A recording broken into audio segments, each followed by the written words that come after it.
नमस्ते, प्रणाम। आप लोग का वेलकम है मनमोही न्यूज में। तो गाइज, आज बात करेंगे भोजपुरी इंडस्ट्री का सुपरस्टार गायक एवं नायक अवधेश प्रेमी यादव जी का बारे में। और आज इस वीडियो में आप लोग को बहुत ही बड़ा जानकारी देने वाला हूं अवधेश प्रेमी यादव जी का बारे में। तो उससे पहले अगर आप हमारे चैनल को सब्सक्राइब नहीं किए हैं तो हमारे चैनल को सब्सक्राइब कर दीजिए और बेल आइकन दबा दीजिए, ताकि भोजपुरी का हर एक ताज़ा खबर सबसे पहले और सबसे आगे आप तक पहुंच सके। तो गाइज, आप लोग से रिक्वेस्ट है कि इस न्यूज को पूरा देखिएगा, तभी आपको पूरा जानकारी मिल पाएगा।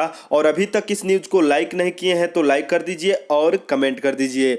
तो गाइज, आपको बता दें कि अवधेश प्रेमी यादव जी का फैंस के लिए या फिर भोजपुरिया समाज के लिए एक बहुत ही बड़ा जानकारी है। और आपको बता दें कि अभी अभी खबर निकल के आया है कि अवधेश प्रेमी यादव जी का बेटी हुआ है। तो गाइज, आपको बता दें कि अवधेश प्रेमी यादव जी का बेटी हुआ है और अभी जो स्क्रीन में फोटो चल रहा है यही है अवधेश प्रेमी यादव जी का बेटी। तो गाइज, आप लोग से रिक्वेस्ट है कि इस बेटी को ज्यादा से ज्यादा प्यार दुलार आशीर्वाद दीजिए, जैसे अवधेश प्रेमी यादव जी का देते हैं। और आपको बता दें कि बहुत ही सुंदर और बहुत ही अच्छा है और इनका लंबी उम्र का कामना करते हैं हम मनमोही न्यूज से। तो गाइज, आज का न्यूज यही था और ये न्यूज कैसा लगा कमेंट करके जरूर बताइएगा।